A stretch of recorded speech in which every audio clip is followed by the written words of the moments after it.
On Tuesday, Amnesty International, the largest human rights organization in the world, voted to establish policy that would push governments to decriminalize sex work worldwide. The organization spent 2 years collecting research, opinions, and experiential stories from UN agencies, sex worker groups, prostitution survivors, HIV/AIDS organizations, and other sources before calling for a policy that seeks attainment of the highest possible protection of the human rights of sex workers. The organization has enumerated human rights issues that it says must be taken into account when decriminalizing sex work, including ensuring that the policy seeks to maximize protection of the full range of human rights, in addition to gender equality, women's rights, and non-discrimination related to sex work.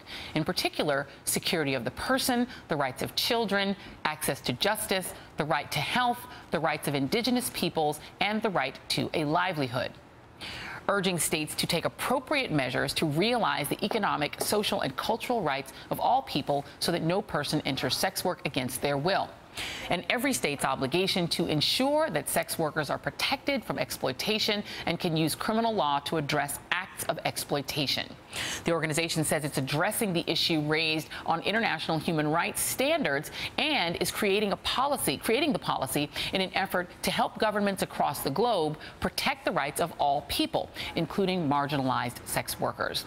It also aims to reduce the risk of harassment, violence, abuse by law enforcement, and exclusion from health care and housing services that many sex workers currently experience. Amnesty International says its policies can be instated while still outlawing sex trafficking, child prostitution, and other instances of exploitation. But opponents of the organization's policy are concerned that decriminalizing sex work will further enable the exploitation of women by decriminalizing the actions of pimps and sex buyers. Cindy McCain, for example, the chairman of the Human Trafficking Advisory Council at the McCain Institute for International Leadership, maintains that sex work and sex trafficking cannot reasonably be separated from sex. Sex work fuels the demand for commercial sex, which is the indisputable driving force behind the sex trafficking industry. Supply will always meet demand, and in this equation, supply is too often vulnerable: men, women, and its very worst, children. And joining me now are Seema Iyer, a criminal defense attorney and the host of The Docket on MSNBC's Shift; Chloe Angyal, senior editor at The Huffington Post; Amy Meredith Cox, assistant professor of African American Studies at Fordham; Michael Denzel Smith, contributing writer at TheNation.com; and from D.C. is Andrea Powell, founder and executive director of Fair Girls. And Andrea, I'm going to go to you first. For those who are skeptical that decriminalizing sex work will do anything other than proliferate it, how would you respond to that argument? So first, I want to speak from my perspective as the executive director of Fair Girls, and we work with young women and girls who've experienced sexual exploitation.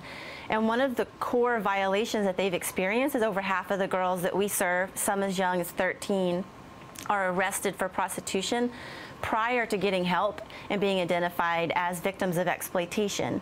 And so one thing that's really motivating us to speak out is the fact that we know that that arrest destabilizes their entire life. It's humiliating, and it leads to further pushing them underground into that world of exploitation.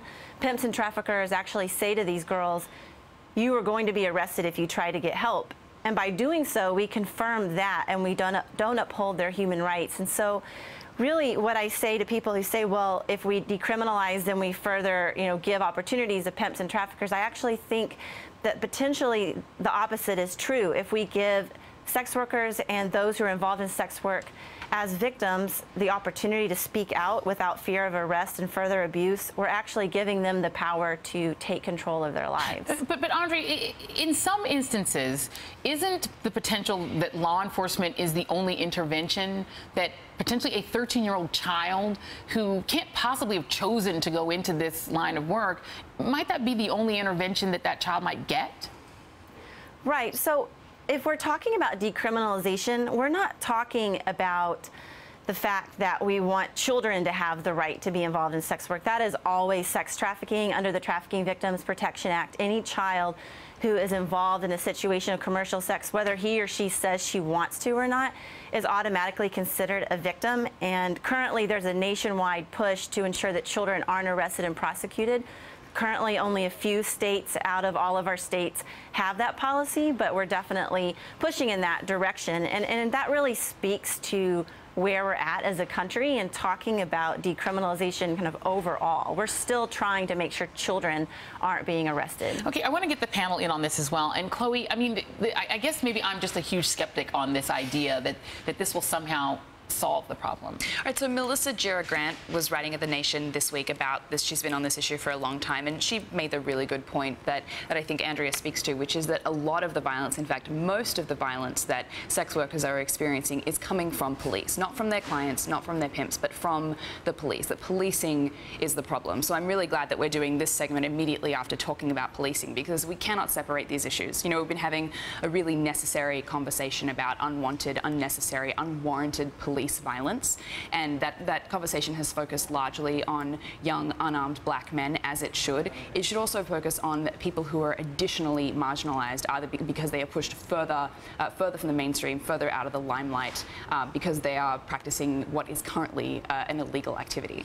I feel like you want to get in. I don't understand this. I think this is ridiculous. Okay, so there's a few points. One is the consent issue, because the policy is saying, oh, if you consent to this, then it's okay. That's why the pimps aren't going to be prosecuted. I think the pimps have to be prosecuted because that's how we find whether sex trafficking exists. I think the problem with decriminalization of prostitution is because that is the vehicle to investigate whether sex trafficking also exists.